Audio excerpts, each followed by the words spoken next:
next plant I'm going to talk about for medicine is one of the more interesting plants, maybe controversial in its own sense about use for medicine. And so the plant is ragweed.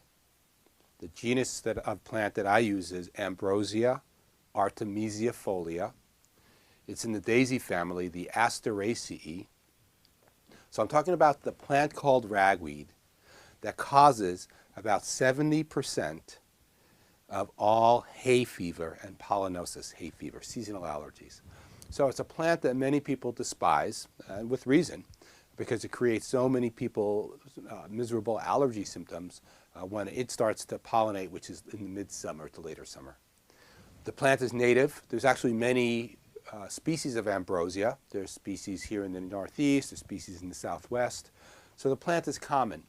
It's a wind-pollinated plant, and most plants that create seasonal allergies, most plants that people have allergic responses to the pollen are because they are wind-pollinated. What's interesting about ragweed is ragweed will often bloom around the same time as goldenrod, and so people often blame goldenrod for their allergies, but a lot of the time it's mostly ragweed. Goldenrod could cause allergies. It's profuse around here, but the pollen of goldenrod is much heavier. The pollen of ragweed is meant to be diffused in the wind because it has separate male and female flowers on the same plant. That's called monoecious, separate male and female on the same plant. So ragweed is common. In the Northeast, we have Ambrosia artemisiaefolia. It's native. It's annual. Lots of it will grow fast. There's no way to really stop it. I mean, if you can take it out of areas where you know you'll be in. I mean, it's easy to pull out of the ground. The root system's not very strong. But I just want to be clear that the plant I'm talking about for medicine is ragweed. And so here's the trick. Ragweed has antihistamine-like actions. And so it's crazy because it's kind of like the thing it creates is the thing that it might help. So we talk about allergies later, but your typical allergy is a histamine-induced allergy, often called a type 1 hypersensitivity reaction, or just allergies, right? There's 4 kinds of allergies. The most common by far are these immediate allergies called type 1 hypersensitivity. And ragweed pollen creates it in many people. But the plant, not the pollen, but the leaves of the plant have an antihistamine-like action. So not really antihistamines, they're not exactly Benadryl here, but they can reduce the histamine release. And so when I talk about it, it just seems crazy or convoluted, but it's just how it is. You know, there's bound to be some plants, like I talked about black cohosh creating frontal lobe headaches and helping frontal lobe headaches. There's bound to be some weird contraindicated, contradictory type of stuff with plants, and ragweed is certainly one of them. So I use ragweed as an antihistamine-like plant. So not just for pollen-induced allergies, but for other kinds of problems too. So any place where histamine is involved in a reaction, any place where there's a histamine-induced allergic reaction, such as hives and certain kinds of bee stings, not anaphylaxis, certain kinds of bee stings are also histamine-induced, and so ragweed could be helpful in those too.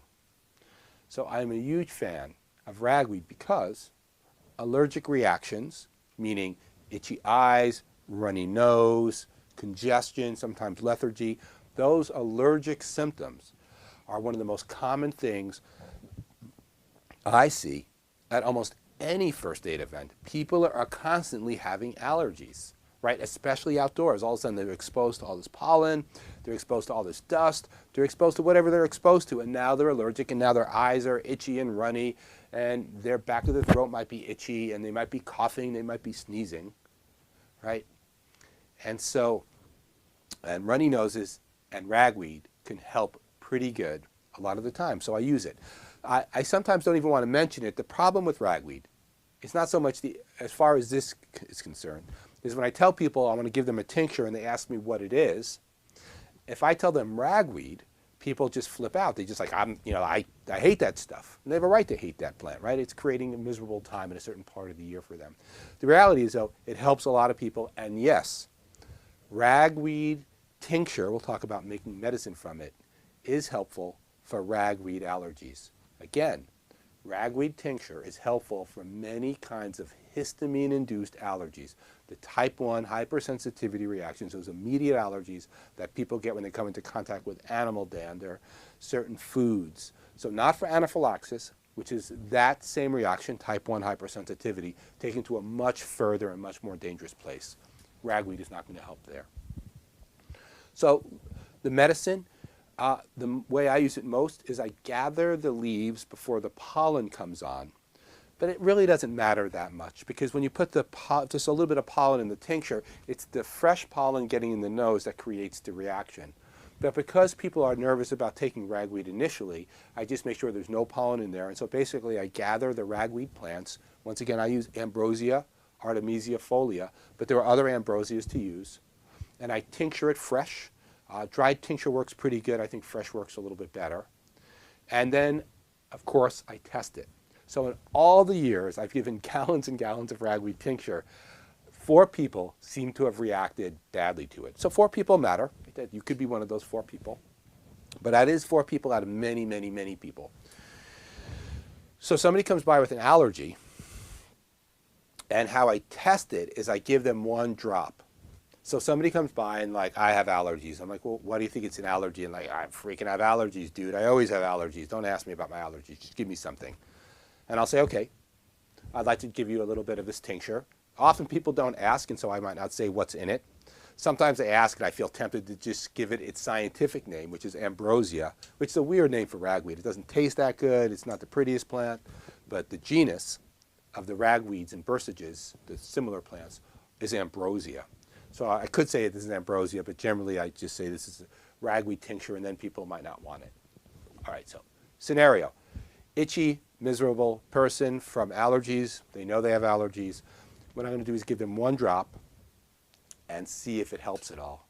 The amazing thing for me is very often I've given a drop and the person feels better right away. Like this has happened many, many times. So my test dosage, my 1-drop dosage, I'll give to people and they make that face, right? It tastes terrible. And then sometimes they'll do something like, and I'm watching them thinking, wow, they're breathing better. I mean, they were breathing worse. So even small amounts of ragweed tincture sometimes really help people's allergies.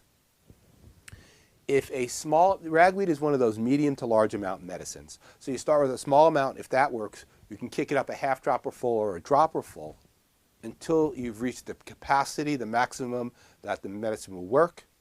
Or so basically at one point it just doesn't do anything anymore, then more won't help.